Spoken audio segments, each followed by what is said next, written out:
Hey guys, welcome back to another episode of the Tangible Wellness Podcast, the podcast where I meet you exactly where you are. And today, the framework for today is about how to become an ageless athlete, training with purpose at any point in your life.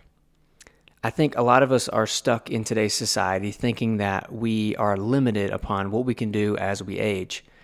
I think the main thing that I hear a lot from my clients and from my friends and from people that are older than me, they're like, wait till you get to be my age.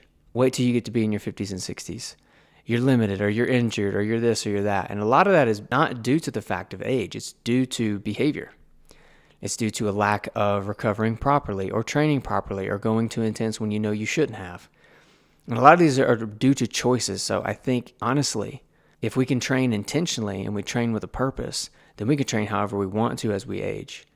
And of course, we're limited on results of what we can get, especially if we decide to race or perform in a specific sport. But that's not the point. The point is to train as intensely as you can for you. And so today I really want to break down the 5 pillars that I think could be beneficial for you as you start to begin to build a lifestyle around training like an athlete. Now, we've all been there, right? And whether you've said it or you've heard people say it, I can't train like I used to. Maybe you're in your 30s or your 40s or your 50s and you look at the gym like a place of maintenance rather than a place of performance. But here's the truth. It's not about training harder. It's about training intentionally. And like I said, today I really want to give you a 5-pillar framework to help you get back to training like an athlete at any age while actually still living your life. This is about aligning your values with your training. And if you want to see what this looks like on paper, I also have a place where you can download a free 7-day plan, meal plan and training plan. This is an example of what it could look like for you to implement it into your lifestyle. Pillar number 1 is direction over motion. Pillar number 1 is you need a specific goal. Working out is just movement, but training is moving toward a destination. Most people just go to the gym. Athletes are going somewhere. And I want you to think back to a time when you actually felt your absolute best. What were you doing? And now take that feeling and attach it to a specific goal, whether it's a race, a strength number, or lowering your resting heart rate. Get specific and then also get a timeline, whether it's 12 weeks or 6 months. A deadline turns a wish into a vision. Progress only happens when you have a map. The more specific that you can get with a goal and the more detailed that you can become, the easier it is for you to then write out your plan and stay consistent. It doesn't have to be perfect. It's not going to be perfect. You're going to have to adapt over time with it. But by you understanding what direction you're headed, it makes it a whole lot easier for you to get started and stay consistent. Now, you may agree or disagree, but if you want to train like an athlete, you have to, in a sense, the trendy thing, build the hybrid machine. Sounds cringy, but we're going to use it as a framework. Hybrid training is more or less strength training and cardiovascular training, and you train them at the same time. Athletes train multiple capacities. The average adult usually trains one way. They usually only run or they lift. But athletes train the whole machine. And I'm talking about the 6 cylinders, kind of like an engine, right? An engine they can have more, but they have 6 cylinders. And the 6 pillars that I really want to lay out for you today and tell you the reason why they're important is strength, power, endurance, mobility, speed, and recovery.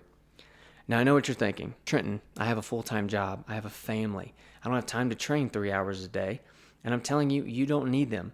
Instagram and social media have developed this perception that you need the best equipment, the craziest gym membership, the nicest clothes. No, you don't. You need some shoes. That's about it. Reality is much more calculated. Science says we only need 150 to 180 minutes of a week of activity to stay healthy. To train like an athlete, we can do that in just 3 to 4 hours a week. That's 3 45-minute strength sessions and some intentional zone 2 walking or running. It's simple, it's calculated, and it works with your life. Again, you don't have to have some complicated schedule to make this work for you. It's about using the time that you do have and sacrificing where you have to make this plan work for you. And you can do this in phases.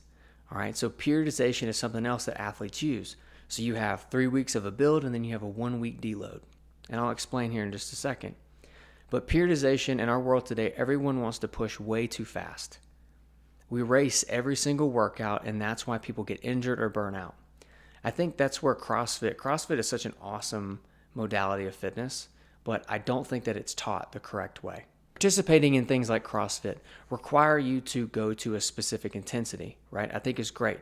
But again, periodization is what's important. You have to build strength for intensity in order for you to be prepared for it. And so athletes really build in phases. You establish a foundation, then you build strength, then you perform, then you deload. Your body adapts to phases of stress. They're not random, chaotic workouts. So it's important to start slow, be boring and consistent.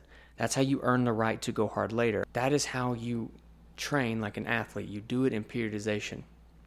Now, the hybrid method allows you to stay consistent with endurance and strength so you can compete in multiple modalities throughout every year. Building this pillar or training this at first, let's say that this is something that's very new for you. Where I would start, and this is going to sound boring, but with body-weighted exercises. I know it sounds like whatever, but anyway, push-ups, body-weighted squats, lunges, planks, pull-ups, dips. In a sense, yoga as well. These body-weighted movements help create stability and neuromuscle connection, meaning the more that you can become aware and in tune with your body as you are moving it, the easier it'll be for you to add resistance to it as you move forward. Again, Pillar 4 is the one that we all ignore. Recovery over everything. You can train all you want, but if you're under recovering, you are going to bonk. You don't get fit in the gym. You get fit while you sleep. Priority number 1 is 7 to 9 hours of sleep. I know that might sound unrealistic for some of you, so I guess honestly 6 is good for me. 6 to 7 depending on what I'm training for. Right now in the middle of a triathlon prep, I like to try and get 8. It's very difficult. But anyway, use things like magnesium complexes, magnesium glycinate, L-tryptophan, and GABA to help you with racing thoughts, recovery, and sleep. You can also use L-glutamine and essential amino acids to help with muscle recovery, gut repair, restoration, and digestion. And please don't skip mobility work. I do it 3 times a week, upper day, lower day, and a full body day of mobility. It keeps your joints from feeling like they're aging. High quality fuel equals high quality output.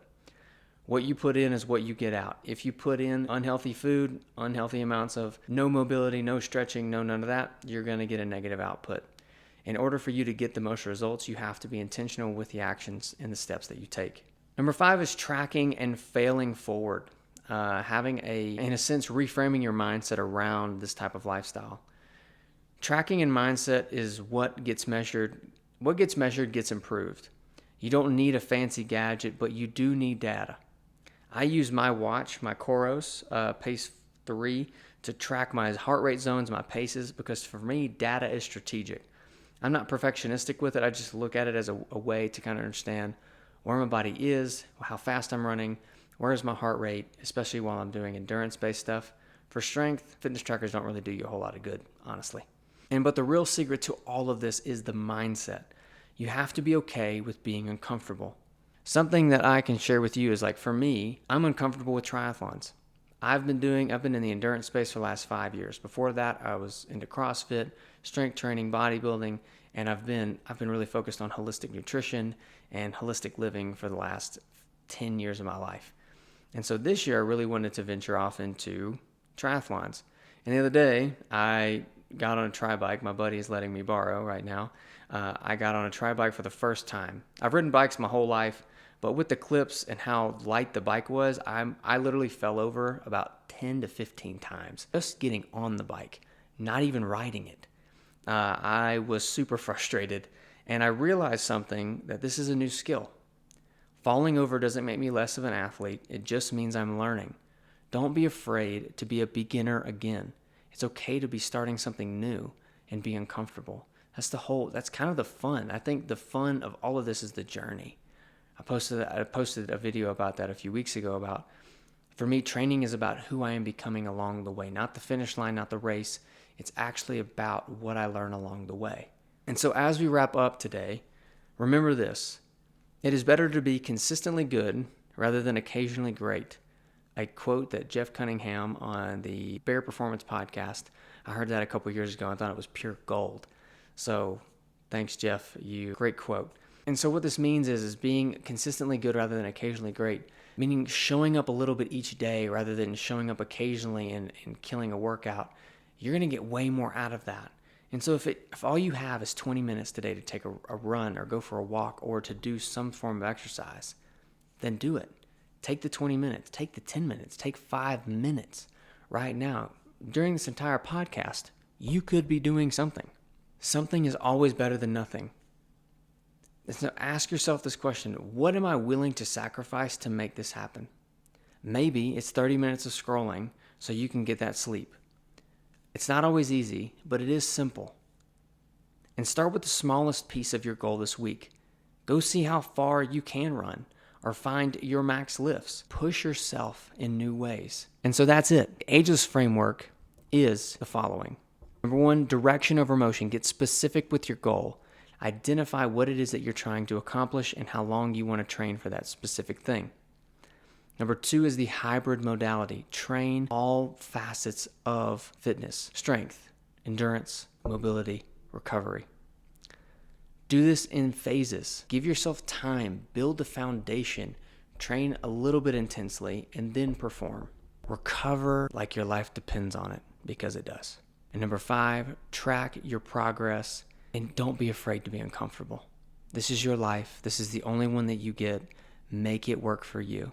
Go have fun. Fitness is about experiencing the world in a different way and having a good time while doing it. And so I appreciate all of you for being here today. Leave your comments below of what you thought about this. So go train with purpose, and I'll see you in the next one.